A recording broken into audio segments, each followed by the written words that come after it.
Hi friends, welcome to our channel. ఈరోజు నుంచి మన ఛానల్లో నవల గురించి చెప్పబోతున్నానండి. ఈరోజు నేను చెప్పబోయే నవల మహల్లో కోకిల. ఈ నవల రచయిత డైరెక్టర్ వంశీ గారు. నవలా కథలోకి వెళ్ళిపోదాం. గండశిలని చేద్దామనుకుంటుంది తన హృదయాన్ని. కానీ ప్రతి క్షణం ప్రతి సంఘటన ఆమెను స్పందింపజేస్తూనే ఉంటాయి. నిజం, ఆమెకి జీవితం మీద ఏమాత్రం ఆశా తాపత్రయాలు లేవు. ఊహల ఉయ్యాలు వేసుకొని వెన్నెల పల్లకీల నిర్మించుకోవాలనే అభిలాష ఆమెకి లేదుగాక లేదు. కానీ దేన్నైతే కాదంటుందో, ఏదైతే చేయకూడదనుకుంటుందో అదే చేయాల్సిన దుస్థితి ఏర్పడుతుంది. ఆమె గతం గురించి తెలుసుకుందాం.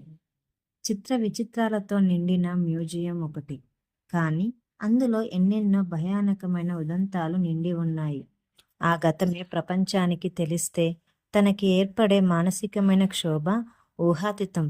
ఆర్తితో తను విలవిల్లాడి చనిపోతుంది. అందుకే ఆ గతం తాలూకు చరిత్ర ఛాయామాత్రంగా కూడా తెలియకుండా భూగర్భంలా నిధిలా దాచేసింది. ఆమెలో ఉన్న పెద్ద వీక్నెస్ మనుషులకి లొంగిపోవడం. బెంగళూరు కన్నడ కంఠ థియేటర్లో ప్రోగ్రాం ఇచ్చి మద్రాసుకొచ్చిన వెంటనే మంచం మీద పడిపోయింది. వరుసగా 2 రోజులు జ్వరం. 3వ రోజు ఉదయం ఫోను. కోకిల గారు, గుడ్ మార్నింగ్. ఆ మధ్య ఆ రంగనాల్ కలై మండలంలో మీ డ్యాన్స్ ప్రోగ్రాం చూశాను. హో అద్భుతం! నిజంగా నా జన్మ ధన్యమైందండి. కంఠం నిండా అనుభూతి నింపుకొని అలా ప్రశంసించాడు అవతలి మనిషి. థ్యాంక్స్ అందే కానీ ఆ పొగడ్తలకు ఏమాత్రం లొంగిపోలేదు. మీకు చెప్పకుండానే ఎల్లుండి రాజాజీ హాల్లో మీ ప్రోగ్రాం ఫిక్స్ చేసుకున్నాం. ఎల్లుండా అని అన్నదామె. అవునండి, మీతో ఉన్న చనువుని ఆసరాగా తీసుకొని చేసిన ఈ పనికి క్షమించాలి. మీకు తెలుసా నా బీదతనం, మీరు కరుణించాలి. లేకుంటే చాలా అవస్థలకి గురవుతాను. తప్పదు, ఉంటానండి, సెలవ్ అని ఫోన్ పెట్టాడా అవతలి మనిషి. అతనికి మళ్ళీ ఫోన్ చేసి రానని చెప్పడానికి ఆమె డైరీలో అతని ఫోన్ నెంబర్ ఉంది, కానీ చెయ్యలేదు. ఆమెకి తెలుసు అతను ప్రోగ్రాంకి డబ్బివ్వడని. అయినా మాట్లాడదు. ఆమెకి తిరిగి మాట్లాడే శక్తి, కోపం లేకపోలేదు. ఆమెతో నిజంగా తిట్లు పడ్డవాడు చాలా ధన్యుడు. తిట్లు తిన్నాక ఎంతో ఉపకారం ఆమె ద్వారా కూడా పొంది తీరుతాడు. ఆ రకమైంది ఆమె ఆంతర్యం. ఆదివారం హిందూ పేపర్ ఎంటర్టైన్మెంట్ కాలంలో చదివాడు దేవదాస్. ప్రఖ్యాత నర్తకి కోకిల నృత్య ప్రదర్శన నడీగర సంఘం థియేటర్లో అని. ఆ సాయంత్రం బోరున వర్షం కురుస్తున్నా లెక్క చేయకుండా బయలుదేరాడు. తీరా వెళ్ళాక టికెట్లు అయిపోవడంతో తిరిగొస్తుంటే జనంలో కలిసి స్కూటర్ మీద ఎదురయ్యాడు ధ్వని పత్రిక చీఫ్ రిపోర్టర్ తిలక్. యువకుడైన తిలక్కి 30 కంటే ఎక్కువ ఉండదు వయస్సు. ఏవయ్యా మహానుభావ, నువ్వు కోకిల డ్యాన్స్ చూడ్డానికే వచ్చావా అన్నాడు ముసిముసి నవ్వుతూ. దేవదాసు విసుక్కున్నాడు. హాలు దాకా వచ్చాక చూసి కూడా అడుగుతాడేం? ప్రోగ్రాం చూడడానికి రాకపోతే హాలు తుడవడానికా వచ్చింది? చాలా మందింతే. సినిమా హాల్లో చూసి కూడా సినిమాకొచ్చారా, భోజనం హోటల్లో కనిపించి కూడా భోజనానికి వచ్చారా అని అడుగుతారు. అది పలకరింపుగా తీసుకొని మరే అనేస్తుంటారు ఎదుటి వాళ్ళు తప్ప ప్రశ్నలో దోషం గ్రహించరు. ఇవాళ వర్షం వచ్చింది, ఎవరూ రారులే అనుకున్నాను గాని ఆదివారం అని మర్చిపోయానయ్యా. అయినా కోకిల డ్యాన్స్ ప్రోగ్రాంకి ఏనాడు టిక్కెట్లు సవ్యంగా దొరికాయి గనక పద టీ తాగి వెనక్కెళ్దాం అని తన స్కూటర్ మీద ఎక్కించుకుని తీసుకుపోయాడు తిలక్.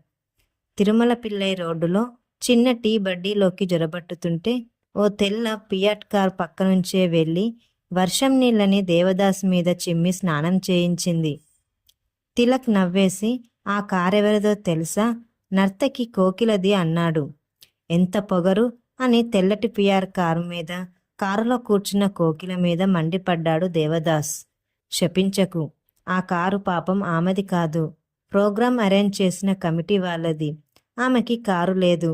పోనీలే, నా చొక్కా మీద పడేలే అని ఆనందంగా అన్నాడు తిలక్. ఇంత పెద్ద నర్తకికి కారు లేకపోవడం ఆశ్చర్యంగా ఉంది. తడిసిన చొక్కా దులుపుకుంటూ అనేసి టీ బంకు లోపలి కుర్చీలో కూలాడు.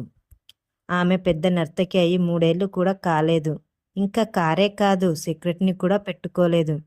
ఆమె పర్సనల్ పనులన్నీ రమణకుమారి అని ఆమె ట్రూపులో పాటలు పాడే అమ్మాయి చూస్తుంది. అని వివరించి టీ ఆర్డర్ ఇచ్చాడు. తిలక్ పనిచేసే ధ్వని పత్రికకి తెలుగుదేశంలో మంచి విలువ, మోజు ఉన్నాయి. తెలుగు సినిమా తారల తెరవెనుక కథలు పక్షపాతంగా లేకుండా అందించడం ఆ పత్రిక ధ్యేయం. అందులో పనిచేసే వాళ్ళు అప్పుడప్పుడు కొన్ని రిస్కులు భరించక తప్పదు. తెలుగు ప్రేక్షక శ్రోతలు తెర మీద కనిపించే తారలని అభిమానించి అభివాదాలు తెలుపుతుంటే వెనుక నుంచి వారి వారి నిజాల్ని ప్రచురించడం వల్ల అప్పుడప్పుడు ఆ తారల తాలూకు వాళ్ళు ఆ ఆఫీస్కొచ్చి రాసిన జర్నలిస్టు మీద యుద్ధానికి రావడం జరుగుతుంటుంది. అందుకే పూర్తి ఆధారాలు లేకుండా న్యూస్ పంపడు తిలక్. దేవదాస్కి జీవితంలో అన్వేషించడం అంటే చాలా సరదా. వెతికే వృత్తి దొరికితే అందులో స్థిరపడదామనుకున్నాడు. చాలాసార్లు చాలా పత్రికలతో పాటు ధ్వనిలో కూడా చాలా తారలతో చేసిన ఇంటర్వ్యూలు, వ్యాసాలు రాశాడు. వాళ్ళిచ్చే 50-25 అతని చాలకపోవడంతో చాలా ఇబ్బంది అవుతుంది. ఏదైనా ఉద్యోగం చూసిపెట్టు తిలక్, టీ తాగుతూ అడిగాడు దేవదాస్. అతని అభ్యర్థనకి నవ్వేసిన తిలక్ టీ తాగి బయటకొచ్చాక స్కూటర్ స్టార్ట్ చేస్తూ అన్నాడు, నాతో నా రూమ్కి రా, చెప్తాను పని అని అన్నాడు. ఇద్దరూ బయలుదేరారు. 100 అడుగులు వెళ్లకుండానే మళ్ళీ పట్టుకుంది వర్షం. మొత్తంగా తడిసే బయలుదేరారు. వేస్ట్ మెంబలంలో శివన్ కోయిల్ తెరువులో ఉన్న తిలక్ రూమ్కి.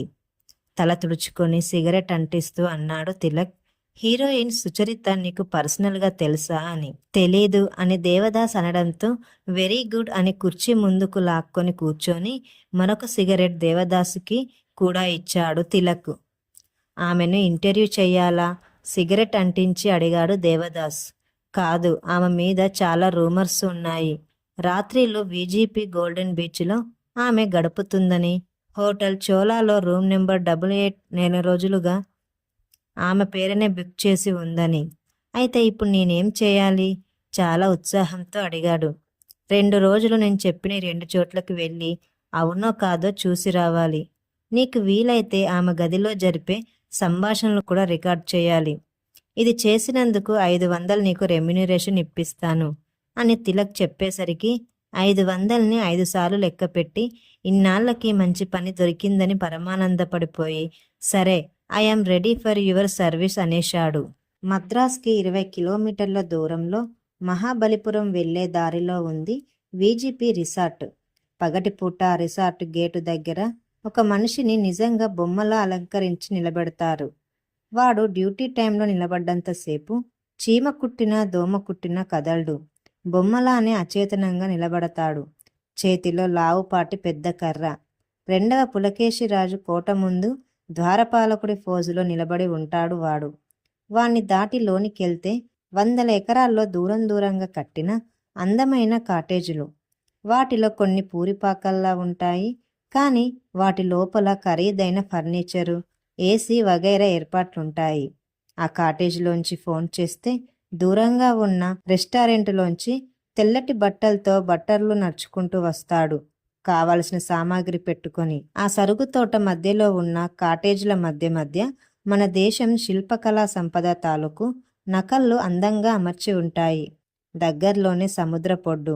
ఒడ్డున ఆంచి కూడా కొత్త కాటేజీలు 4-5 కట్టారీ మధ్యన. ఆ రిసార్ట్కి మద్రాసు నుంచి రావాలంటే బస్సుల సౌకర్యం తప్పితే ట్యాక్సీలు, ఆటోల్లో రావాలంటే చాలా కష్టమవుతుంది. స్కూటర్లు ఉన్నవాళ్ళు, కార్లు ఉన్నవాళ్ళు ఎక్కువ వస్తుంటారు అక్కడికి. అప్పుడప్పుడు టూరిస్టు బస్సులు కూడా వస్తుంటాయి. యాత్రికులకది సుందర నందనవనం. 100 రూపాయల నుంచి 300 వరకు ఉండే ఆ కాటేజెస్లో ఓ రాత్రి అన్ని సుఖాలు రుచి చూసి తెల్లవారుజామున వెళ్ళిపోతుంటారు చదరంగాల్లో పావులు కాని సుఖం కోరుకునే జీవులు. సాయంత్రం 5 గంటలకి బస్సు దిగి లోనికొచ్చాడు దేవదాస్. అతని భుజాన ఉన్న చిన్న ఎయిర్ బ్యాగులో చిన్న సోనీ టేప్ రికార్డరు, పేపర్లు, పెన్సిళ్ళు ఉన్నాయి. అతను నడుస్తుంటే ఆ నడకలోనే చాలా మార్పొచ్చేసింది. స్పైహు లౌడ్మీలో రేగర్ మూర్ను అనుకరిస్తూ నడుస్తున్నాడు. రాత్రయ్య వరకు బీచ్లో తిరిగాడు అదే స్టైల్లో. రెస్టారెంట్కి కాస్త దూరంలో ఉన్న పర్మిట్ రూమ్లోకెళ్ళి కూర్చున్నాడు.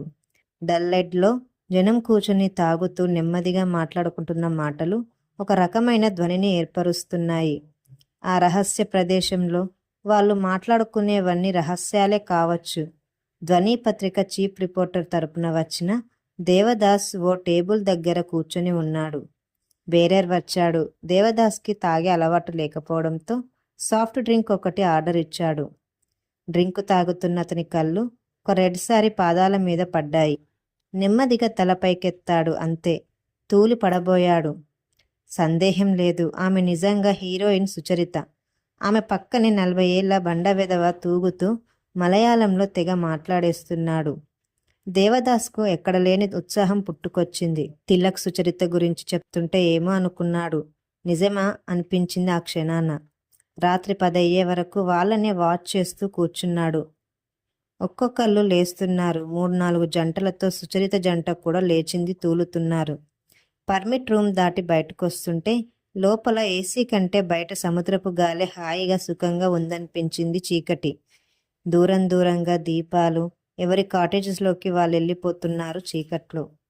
దేవదాస్ అదే చీకట్లో సుచరిత జంటను ఎక్కడ మిస్ అవుతానో అని నడుస్తున్నాడు. కంగారు పడుతున్నాడు. వణుకు పుట్టేస్తుంది కాళ్ళల్లో. ఆ చలిలో అరచేతులకి చెమట్లు. బీచ్ ఒడ్డు కాటేజీ లైట్లు వెలిగాయి. వాళ్ళు లోనికెళ్ళి తలుపులు బిగించుకున్నారు. దేవదాస్ ఆ కాటేజీ మెట్లు ఎక్కి కిటికీ దగ్గర నిలబడ్డాడు. అద్దంలోంచి లోపల వాళ్ళ రూపాలు అస్పష్టంగా ఉన్నాయి. మాటలు వినిపించట్లేదు. షాడో ప్లేస్లా ఉంది. కిటికీ దగ్గరే నిలబడ్డాడు. కాసేపటికి కిటికీ తలుపులు బల్లున తెరుచుకొని ఒక తలుపు వచ్చి దేవదాస్ ముఖానికి దబ్బున కొట్టుకోవడంతో కెవ్వుమన్నాడు. ఆ అరుపుకి లోపల నుంచి గబగబా డోరు తెరుచుకొని బయటకొచ్చి కింద పడ్డ దేవదాస్ జుట్టు పట్టుకున్నాడు ఆ మగాడు. వెనకే ఆమె సుచరిత కాదు. దేవదాస్ గట్టిగా అరుస్తున్నాడు, సుచరిత మిస్ అయింది అని. ఆ మనిషి దేవదాస్ను దబాదబా బాదుతుంటే ఆమె మేనేజర్కి ఫోన్ చేసింది. మర్నాడు అడయారు పోలీస్ స్టేషన్లో ఉన్న దేవదాస్ని తిలక్ వెళ్ళి బెయిల్ మీద విడిపించుకొచ్చాడు. సారీ గురు, లిప్తలో తప్పిపోయింది సుచరిత. షటప్, నువ్వు ఇలాంటి ఉద్యోగాలకి పనికిరావు అరిచాడు తిలక్. లేదు గురు, నేను పనికొస్తాను. యాక్సిడెంట్ ప్రతి మనిషి జీవితంలోనూ తప్పవు. నేను దొరకడం ఓ యాక్సిడెంట్ అంతే. యు ఆర్ మిస్టేక్ మీ అని సీరియస్గా దేవదాస్ అంటుంటే ఇంకేం మాట్లాడలేదు తిలక్. స్కూటర్ మీద అతని రూమ్ దగ్గర దించి ఆఫీస్కి వెళ్ళిపోయాడు. దేవదాస్కి చాలా కోపం వచ్చింది. కళ్ళు పెద్దవి చేసి పళ్ళు కొరికాడు. ఆ రాత్రి తిలక్కి చెప్పకుండా మళ్ళీ వీజీబీకి వెళ్ళి తెల్లవారుజామున తిరిగొచ్చాడు. మర్నాడు ఆఫీస్కి వెళ్ళి తిలక్ టేబుల్ మీద టేప్ రికార్డరు, కాగితాలు పెట్టి, ఈ కాగితాల్లో ఉన్నాయి సుచరిత నిన్న రాత్రి వివరాలు. ఆ టేప్ రికార్డర్ ఆన్ చేస్తే వినిపిస్తాయి ఆమె ప్రియుడితో మాట్లాడిన మాటలు. ఇంకెప్పుడు అనవసరంగా నన్ను అవమానించకు అని వేగంగా వెళ్ళిపోయాడు. షాక్ అయిన తిలక్ అలాగే ఉండిపోయాడు. నోట్లోంచి మాట రావడానికి చాలా టైం పట్టింది. ఈ కథ గనుక మీకు నచ్చినట్లయితే నా ఛానల్ని లైక్ చేసి మరియు సబ్స్క్రైబ్ చేసుకోండి. ఈ నవలా కథకు కొనసాగింపుగా మరొక భాగం ఉంటుంది.